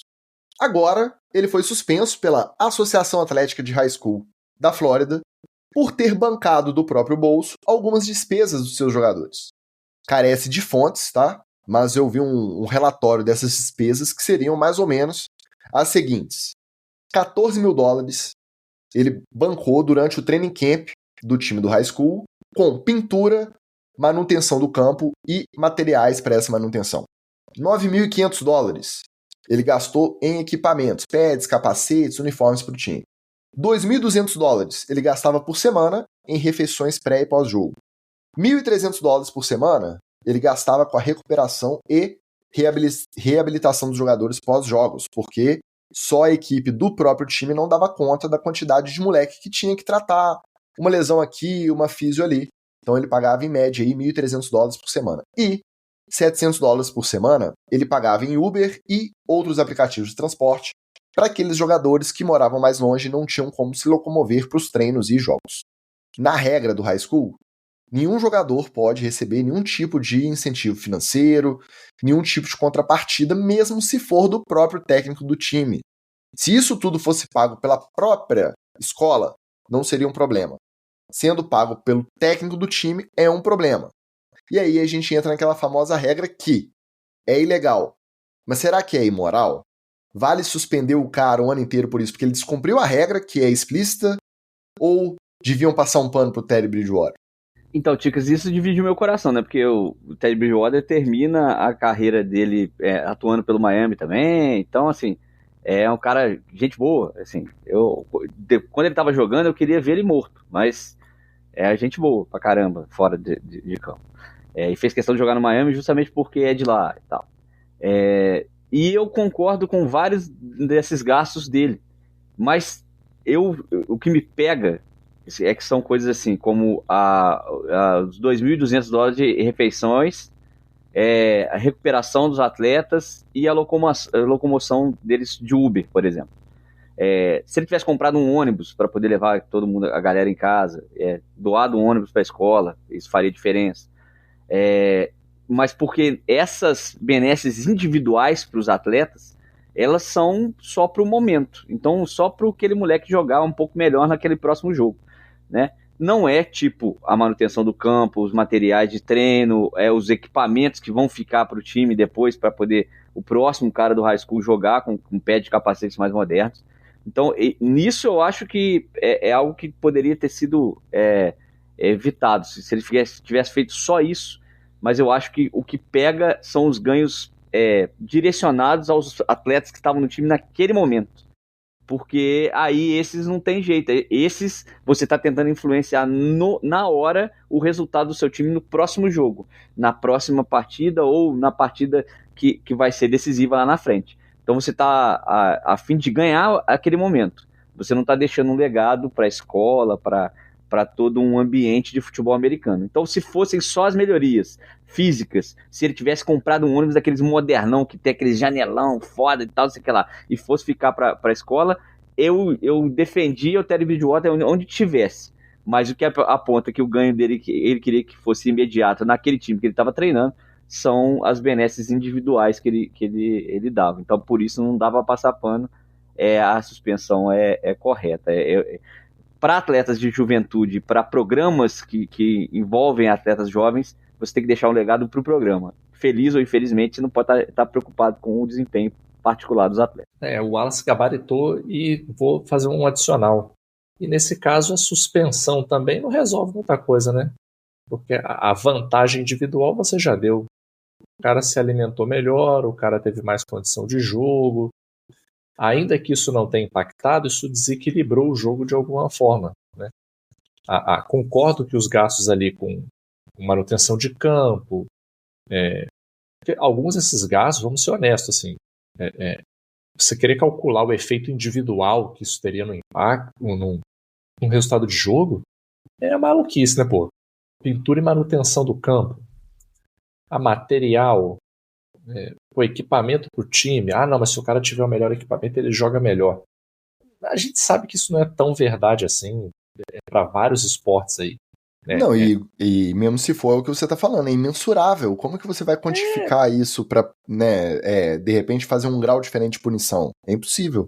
Pois é. Não, e aí eu acho que a suspensão meio que não resolve nada. Se suspender o cara, beleza. Mas e aí? Já foi dada a vantagem indevida? Você vai fazer o que também? Vai arrancar a pintura do campo? Vai mandar o pessoal devolver os equipamentos?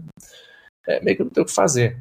Eu acho que mais do que ter talvez uma sanha punitivista aí, é pensar um outro jeito assim de, cara, como é que a gente faz ex-atletas que ganharam dinheiro e que às vezes tem que eu acho até que é a intenção dele, ter uma intenção genuína de, cara, eu quero ajudar a escola de onde eu saí.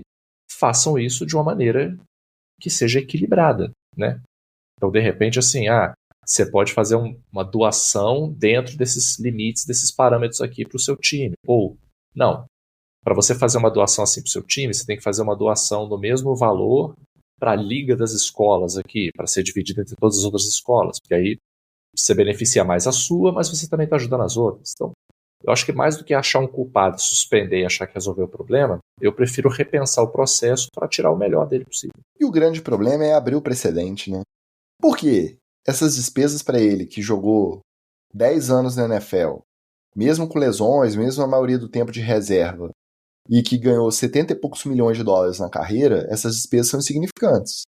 E aí você entra num critério de qual ex-aluno que ficou milionário ou bilionário vai incentivar do próprio bolso, e isso pode ser considerado uma vantagem individual ou uma vantagem coletiva. É impossível. Quando a gente vê que os moleques não tinham como se locomover e ele pagava o Uber, a gente pensa que não faz sentido punir por causa disso.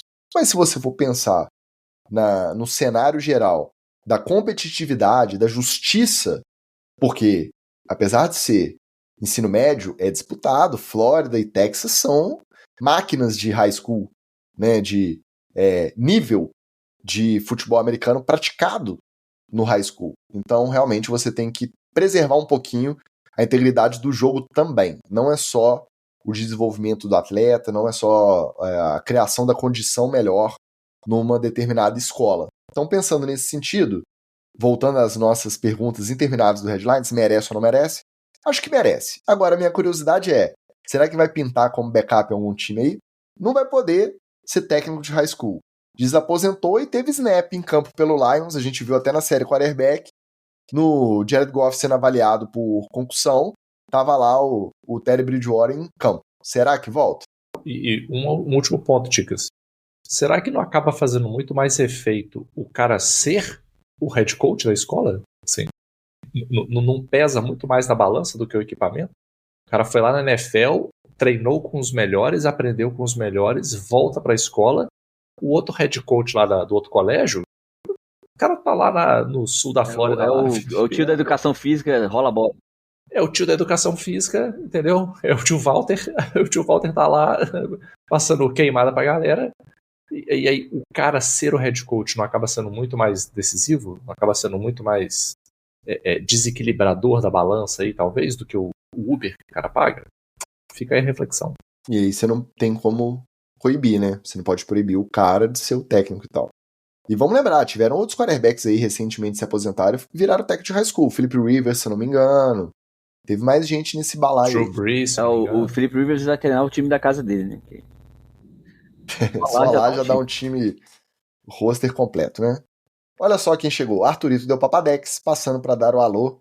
Vai escutar mais tarde. Mais tarde que horas, menino? Tem que Você dormir, tá ocupado Que com o isso, quê? Wallace? Que bagunça Tá é de essa? férias, pô. agora? Tá de férias, é madrugada dentro. Que bagunça é essa mais tarde? Tá bom. Então, para não ficar muito mais tarde ainda, bora encerrar com a volta dele, nosso glorioso TD, ou Fumble. Acertou a miserável.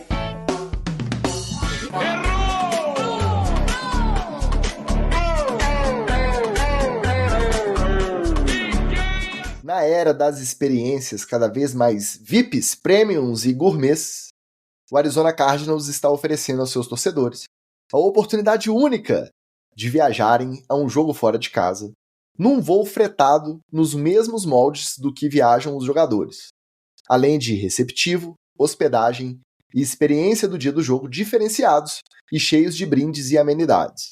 A estreia do chamado Cardinals Premier Travel está prevista para o Monday Night Football do dia 13 de novembro contra os Cowboys, e os 288 pacotes disponíveis custam a partir de $2.500, uma verdadeira bagatela. Experiência válida ou coisa para torcida Nutella, TD ou Fumble? Cara, Ticas, é uma sociedade capitalista, numa liga capitalista, no esporte capitalista, então faz parte do jogo, tá certo. Eu vou dar TD, só o pequeno adendo, gente, é o Cardinals, tá?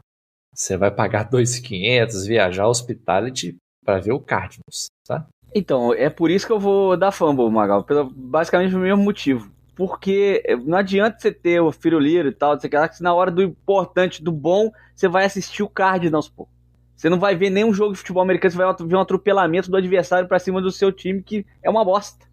Então, meu querido, isso aí você, nem com todo o receptivo do mundo dá pra poder cobrar $2.500 pra torcida do Cardinals viajar com o time. É, Fumble.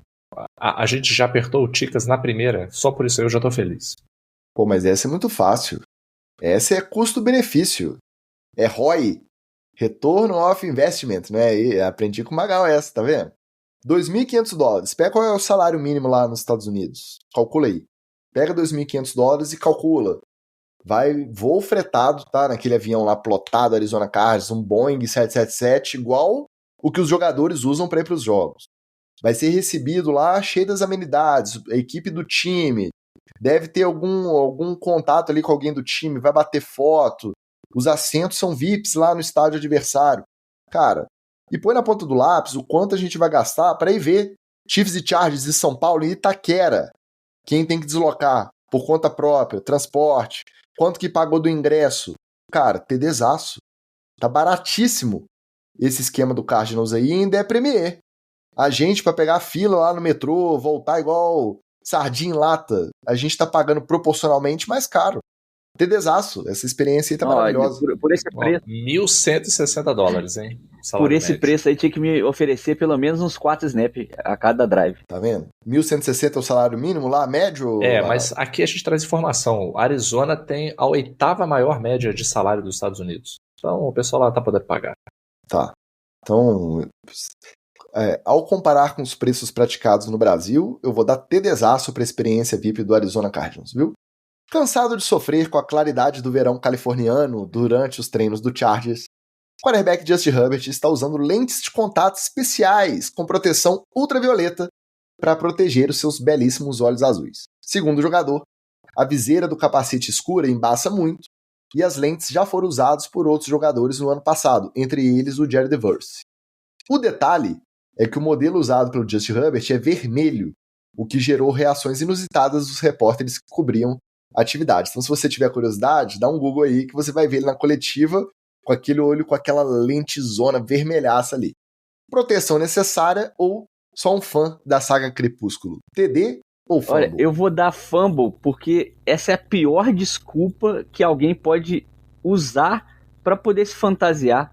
Ô, gente, não, isso aqui é fantasia, gente. Isso aqui aqui é zoação, é a primeira semana de training camp e tal. Bota lá a lente, mas não precisa ficar usando desculpinha de que é pro olho, que não sei o que é lá, que a viseira embaça. Mentira! A viseira escura não embaça. Não, se você usar o produto correto, que eu não vou fazer propaganda aqui, porque a época de meus pais venderem Amway já passou um tempinho atrás. Olha, eu já fico um pouco assim, um pé atrás, com essa história toda aí, porque eu não quero ser o velho que é contra a tecnologia dizendo que não funciona. Porque às vezes funciona. Às vezes daqui a 20 anos a gente não vai estar igual neandertais usando uma armação de plástico com uma lente enorme na cara, se eu posso só botar uma lentezinha de contato. No entanto, Ticas, dado todo o cenário, me parece mais mais uma das pegadinhas de otário que os jogadores da NFL vira e mexe caem. Haja visto aquela tiara de pica-pau que eles usam aqui, que acha que resolve concussão, a pulseirinha do balanço, né? Então, assim, como sempre tem um bolso de otário aí na NFL para ser explorado, eu acho que o Justin Herbert ou foi explorado ou ele tá fazendo na galhofa mesmo de ele quer ser o Sith Lord lá do Chargers. Mas não entendi então, entendeu? Fumble pra você. Pra mim é fumble. Fumble. 2 fumbles? Essa eu deixei fácil pra você. TDzaço, né, gente? Um TD claríssimo. Pode não proteger nada do ultravioleta. Você olha seu quarterback com aquele olho em chamas. Aquele olho com cara de que vai, né? O lobisomem lá do Crepúsculo, quando fica bravo. Me contaram, né? Porque eu nunca assisti. Que isso? Tá maluco? O defensor ali pensa até 2 vezes antes de fazer o sec. TDzaço, tomara que ele use durante a temporada. Porque você olha, ele já é um meninão, já tem cara de bonzinho. Com aquele olhinho azul, aí você fala, esse aí eu vou amassar. Agora você olha aquele cara com os olhos em chamas, aí você já pensa 2 vezes, pô, esse cara aí é bolado, hein? O olho vermelho pra mim é outra coisa, Ticas. E ele tem cara, né? Mas de qualquer forma... Ali ele curte um Idris Elba, ele curte um Antônio Fagundes. Los Angeles, Califórnia. Ele não precisa falar mais nada. Não, desde os tempos de Oregon, não engana não, tá? Mas eu vou manter meu TD. Para terminar, segundo Gabriel Wacker, da Folha de São Paulo, a NFL ofereceu à TV Globo um pacote de transmissões dos jogos da Liga no Brasil. A princípio, contando com partidas da NFC e também com os jogos internacionais. A emissora vê com bons olhos a inclusão da atração nos seus canais do Sport TV. E para os fãs da NFL seria a oportunidade de ver novamente o Everaldo Marques de volta às transmissões da Liga.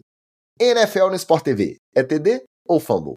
Ticas, eu tô um pouco cabreiro, porque nada contra o Gabriel Wacker aí, mas eu tô esperando a confirmação do Gunter Schweitzer, que é o jornalista que eu realmente confio e acredito. Esse eu sigo. Se o Gunter confirmar, aí eu assino embaixo. Mas considerando que seja verdade, eu acho que é TD. Não só para ter o Everaldo Marques de novo, mas a gente sabe que precisa popularizar. E se tem uma coisa que a Globo sabe fazer, é popularizar as coisas.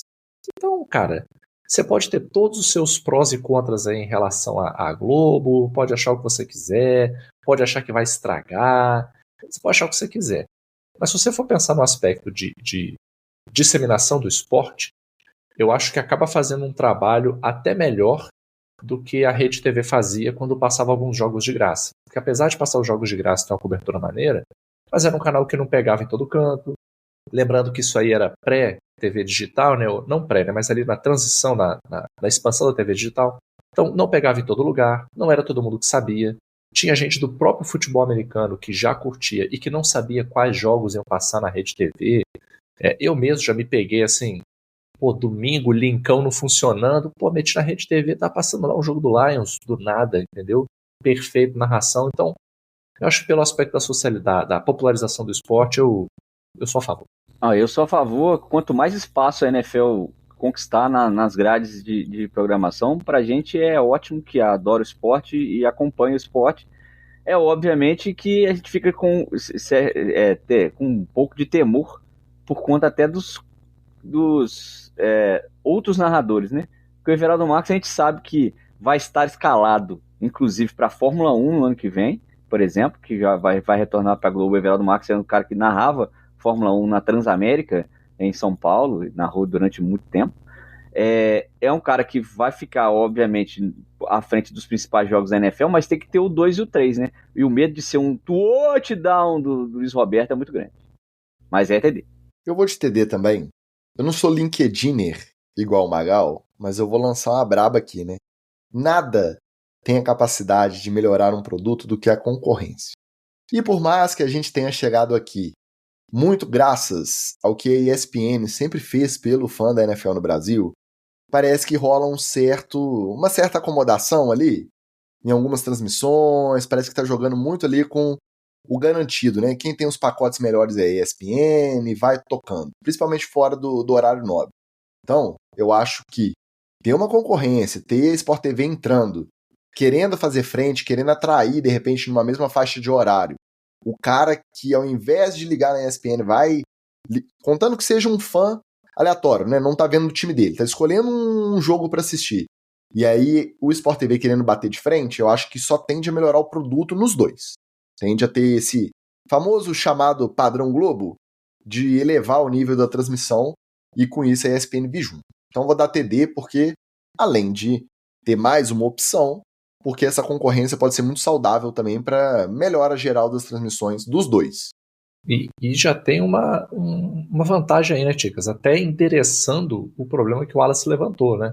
Já quem seria esse 2? Como é que eu vou reforçar a equipe?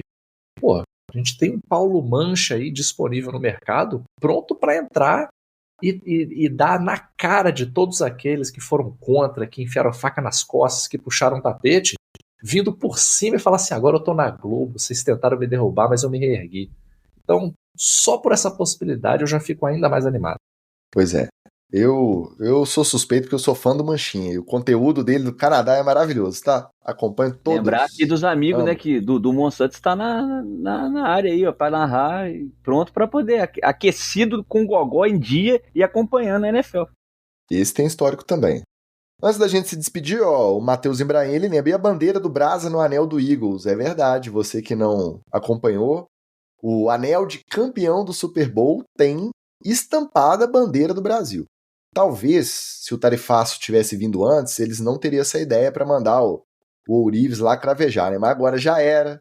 Tem a relação direta, não só de ter jogado aqui, mas tem o Tanner McKee lá, que é praticamente o cidadão honorário brasileiro e tá lá no anelzinho de campeão, marcado para a história, a bandeirinha do Brasil. Muito bacana, um anel também que parece um Transformer, né? Um soco inglês que abre as asas, uma doideira, mas muito bonito. Valeu, Matheus, chegou aí no finalzinho. Antes da gente se despedir, os recados de vocês antes da gente se despedir em definitivo.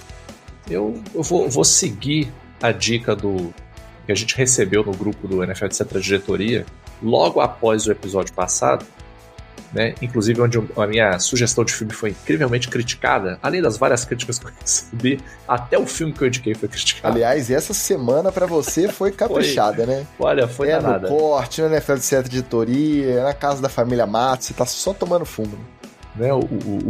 A internet, não se falava de outra coisa na internet brasileira. Mas realmente, o nosso querido Pedrotti sugeriu um documentário do New England Patriots. Agora eu esqueci o nome da dinastia, Forjados pela Dinastia. Forged in Foxborough. Forged in Foxborough, isso mesmo. Forjados em Foxborough. E realmente, cara, é maneiro de assistir. Então, agora fazendo as pazes com a internet brasileira, gente, assista um documentário do Patriots aí, ó. Pô, maravilhoso. Esse ano vai receber o McLaurin. Vai voltar. Esse ano é do Patriots. Gente, não assiste documentário de Patriots, não. Esse time já acabou, só na década que vem que eles voltam. Não, quando o nosso Pedrotti sugeriu, eu ainda cliquei pra ver mais ou menos, aí quando eu vi 1h15, o primeiro episódio, só de Mike Vrabel e Stephon Diggs, eu falei, pra mim não dá não. Não dá, quer dizer, você quer que eu quebre a tela? Aí beleza, né? Aí, com fã do Dolphins, isso é a morte. Vocês estão muito nervosos, gente. Assiste, vocês escuta vocês... comunicadores sociais julgando o livro pela capa. Assista o documentário. Vê você o documentário. Escuta o roteiro. Vê aí os documentários do Dallas Cowboys aí, que tem até das cheerleader, tem. Mas o da cheerleader é demais. Cheerleader, porque já parte ali pra um bachelor, entendeu? Não, aí não. Agora, o do Cowboys mesmo, esse aí, você não tem a dúvida. Já tá na listinha aqui. Complicado, hein? Complicado. Assista mesmo o NFL, etc. Exatamente. Enquanto você espera a temporada voltar. Esse aí é certo. Esse é garantido. No mais, queria, antes da gente se despedir, deixar um abraço carinhoso pro nosso apoiador. Um beijo no coração dos caras que estão junto da gente desde o início. Um beijo no coração do nosso Vitinho. Estamos juntos sempre. Uma força aí pra você, pra toda a família. E precisando, sabe, né? Conte sempre com a gente. No mais, muito obrigado a todo mundo que tá sempre dando play, participando, apoiando, mandando alô. Galera que fica até o final, igual o Ulisses aqui, ó, já mandou alô. Guilherme Faris também. Segunda-feira que vem, a partir de 8h30 mais ou menos, estaremos de volta. Um abraço E valeu! Valeu!